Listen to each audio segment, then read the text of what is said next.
Hi అండి. నమస్తే. ఈ రోజు రెసిపీ స్టవ్‌తో పని లేకుండా 5 నిమిషాల్లోనే తయారు చేసుకునే పచ్చి పులుసు.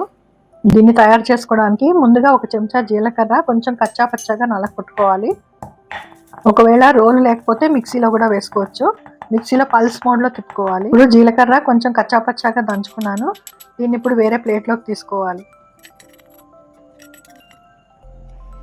ఇప్పుడు అదే చెంచాతో మిరియాలు తీసుకోవాలి. మిరియాలు కూడా ఇలాగే కచ్చా పచ్చాగా దంచుకోవాలి. దంచుకున్న మిరియాలని కూడా అదే ప్లేట్లోకి తీసుకోవాలి. ఇప్పుడు అదే రోట్లో ఒక 5 వెల్లుల్లిపాయలు, ఒక 10 చిన్న ఉల్లిపాయలు, చిన్న ఉల్లిపాయలు లేకపోతే పెద్ద ఉల్లిపాయనే వేసుకోవచ్చు, ఒక పచ్చిమిరపకాయ, ఒక చిన్న కొబ్బరి ముక్క కోరి వేసుకోవాలి.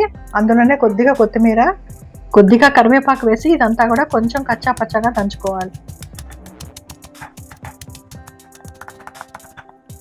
ఈ ఉల్లిపాయలు వెల్లుల్లిపాయల మిశ్రమం అంతా కూడా బాగా నలిగిందండి. ఇప్పుడు ఇందులో 2 చెంచాల బెల్లం పొడి వేసుకోవాలి.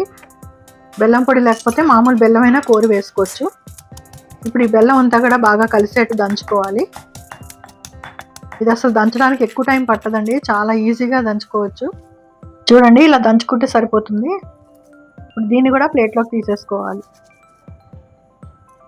ఇప్పుడు ఈ పచ్చి పులుసు చేయడానికి నీళ్లు తీసుకోవాలి. నేను 3 గ్లాసులు నీళ్లు తీసుకున్నాను, అంటే సుమారు 3/4 లీటరు.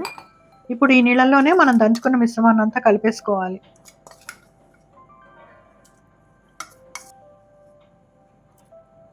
మొత్తం అంతా ఒకసారి బాగా కలుపుకోవాలి. ఇప్పుడు రుచికి సరిపడా ఉప్పు వేసుకోవాలి. నేను ఒక చెంచాన్నర ఉప్పు వేసానండి. అందులోనే కొద్దిగా పసుపు వేసుకోవాలి. మళ్ళీ మొత్తం అంతా ఒకసారి బాగా కలుపుకోవాలి. ఇప్పుడు ఫైనల్గా మనం ఒక అరచెక్క నిమ్మరసం పిండుకోవాలి. మనకి పులుపు ఎక్కువ కావాలంటే ఇంకొంచెం నిమ్మరసం కూడా యాడ్ చేసుకోవచ్చు. మీ రుచికి సరిపడా వేసుకోండి. నిమ్మరసం అంతా బాగా కలిసేట్టు కలుపుకొని ఇప్పుడు కొంచెం కొత్తిమీరతోనూ కొంచెం కోరిన కొబ్బరితోనూ గార్నిష్ చేసుకుంటే నిమ్మకాయ పచ్చి పులుసు రెడీ అయిపోయిందండి. ఇది వేడి వేడి అన్నంలో నెయ్యి వేసుకొని తింటే చాలా రుచిగా ఉంటుంది. ఈ పచ్చి పులుసు మనం గ్లాస్లో పోసుకొని తాగడానికి కూడా చాలా బాగుంటుందండి. మీరు ట్రై చేసి చూడండి. ఈ వీడియో కనుక నచ్చితే వీడియోని లైక్ చేసి మీ వాళ్ళందరికీ షేర్ చేయండి. ఇప్పటిదాకా నా ఛానల్ సబ్స్క్రైబ్ చేసుకోకపోతే ఛానల్ సబ్స్క్రైబ్ చేసుకోండి. Thanks for watching.